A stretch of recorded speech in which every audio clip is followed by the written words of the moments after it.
panahon po ng sakuna at pangangailangan, mga volunteers po ang talaga nating maaasahan. Kaya naman dapat nabigyan sila ng pagkilala. Pag-usapan po natin yan dahil kasama po natin ngayong umaga si Ms. Karen Serrano, ang Senior Volunteer Service Officer ng PNV SCA at si Ms. Emilu Belen, ang Corporate Social Responsibility and Community Board Manager ng Fellows International Philippines. Good morning! Good morning! Alright, sige, pag-usapan po muna natin ang mandato ng Philippine National Volunteer Service Coordinating Agency. Ano po ba ang inyong misyon ng inyong ahensya? National Volunteer Service Coordinating Agency or PNVSCA is an attached agency po kami ng National Economic and Development Authority. So we are the frontline agency of our government in charge of the coordination of our volunteers, both local and international.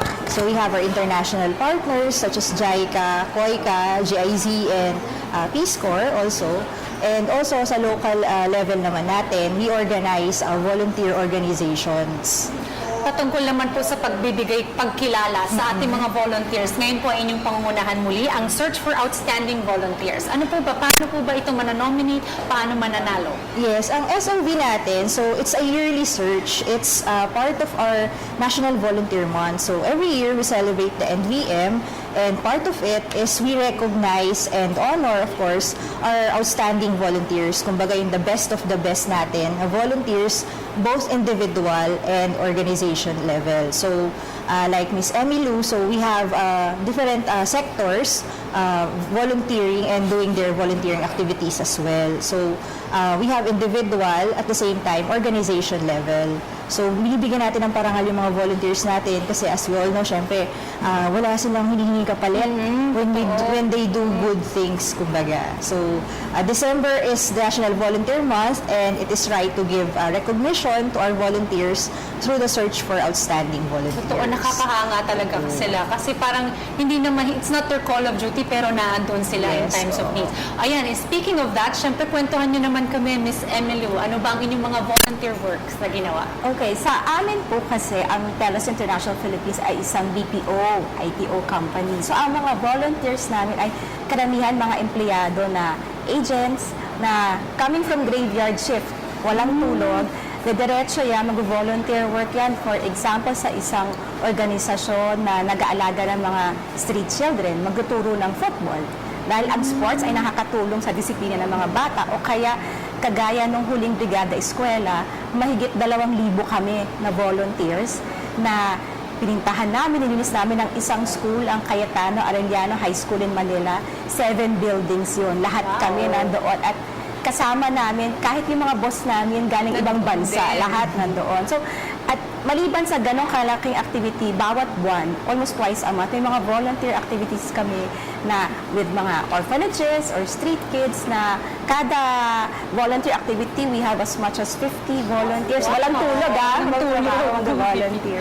Pero ang aming mga ginagawang volunteer activities. Alright, nakaka-inspire sa mga nakikinig sa atin. Ano, they can go beyond their work hours at mag-volunteer. Kasi masaya rin naman talaga mag-volunteer. Correct. Fulfilling din, nakakatulong ka na, makakabuti rin sa pakiramdam mo, ang sarap makatulong. Alright, ma'am, speaking of sa pagbibigay natin ng pagkilala, ano po ba ang inonominate po ba sila? Anong proseso, ang mga kwalifikasyon? Okay, so we have 2 categories, so individual and organization. So one can nominate, so for both categories din. So we accept nominations until July 30. So kung yung sa mga regional, so this is a nationwide search. So for those who are in the regions, they could approach the NEDA regional offices at their respective regions. Then for the NCR, they could approach or they could visit our office sa may Sugar Center, North Avenue. So we will accommodate all those nominations. So nominate lang nila, and all the guidelines and other requirements are already posted at our website at www.pnvsa.gov.ph. Alright. Ma'am, sa mga walang internet, ano po ba yung mga requirements natin para So magkaiba kasi. So for individual, so at least they have 3 to 5 years volunteering experience din or volunteering activities at their at their areas or different sectors naman. So, whether it may be disaster or sa education, sa health. So, lahat ng sectors. So, kasi mga volunteers, kahit saan yan eh. So, kahit ano saang sectors, talaga nag-volunteer sila. Kilala nga rin ako, mga guro, libre rin nagtuturo. Oo, so nagtuturo, nagbi-medical mission. So, iba-iba talaga eh. So, hanggat kaya nilang tumutulong naman yung volunteers. So, that would be for the individual level. For organization, like Miss Emmy Lou, so we have corporate and not-for-profit. So, for corporate, yung mga corporations doing their CSR work. Then for not-for-profit, so yung mga sa mga local levels natin, doing volunteering activities as well. Ayan, sa mga nanonood na sa atin at may mga kilala sila talagang may malaking puso at nag-volunteer. Yes. Oras na para bigyan sila ng pagkilala. Time to shine na nila.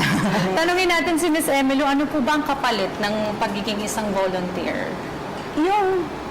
Definitely hindi siya material na bagay. Yun yung pag-uwi mo, pag nag-volunteer ka, kahit pagod ka, masaya ka, fulfilled ka. Kasi alam mo nakatulong ka.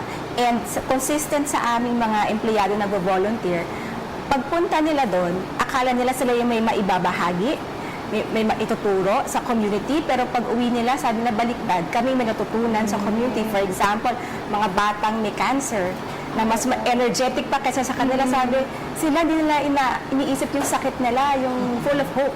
So, yun yung mga nakukuha mo as a volunteer. Apart from helping others, you also learn something for yourself. Miss Karen, ano pa po yung ilang mga volunteer works ng mga, for example, ng mga individual po na nabigyan niyo po ng pagkilala ng inyong ahensya? Ano po ang kanilang mga usually ginagawang mga volunteer work? So sa SOV, since it started 2001, we have already recognized 127 both individual and organization, volunteer service organizations.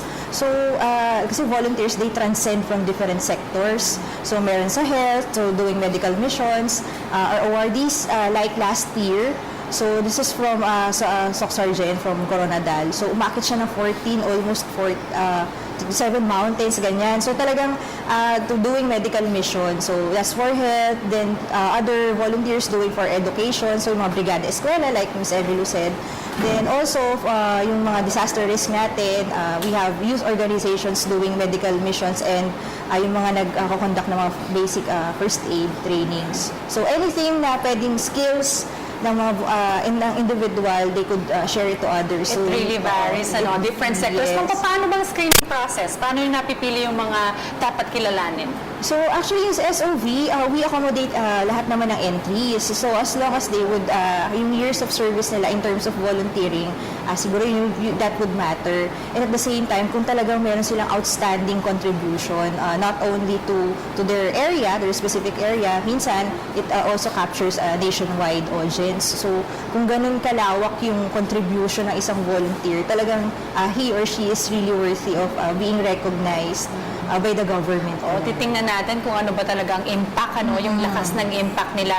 Siguro ma'am, on a company level, paano nyo minomotivate yung inyong mga kasama doon na mag-volunteer? O kusa ba talaga silang lumalapit?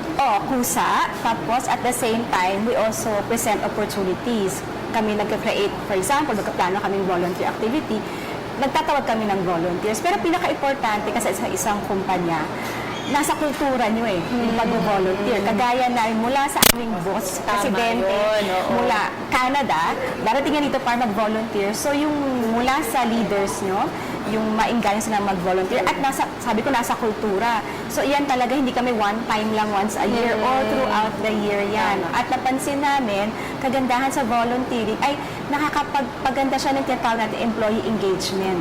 Mas ginugusto na empleyado ang kumpanya niya pag alam niya yung kumpanya nakakatulong sa kapwa at siya mismo nabibigyan ng oportunidad tumulong. So doon siya humuhugot siguro para mag-drive siya na mag-volunteer. Alright. Ma'am, for those viewers na would like to volunteer, meron ba kayong parang mga proyekto na pwede silang lumapit sa inyong ahensya? Kasi yung iba gusto mag-volunteer pero wala silang mahanapan na plataforma o kumbaga isang organisasyon na lalapitan nila. Do you have those platforms, ma'am? Okay, yes. One of our programs is VIDA. So, the VIDA caters to the local level. So, kunwari, nakatira ka doon sa area mo and you want to volunteer for the benefit or to give contribution to your own area, pwede kang lumapit sa agency namin, then we will accommodate kung saan ka, kung ano yung skills mo, what can you contribute to your area. So, doon, ina-enhance namin yung, kumbaga, you help your own communities as well.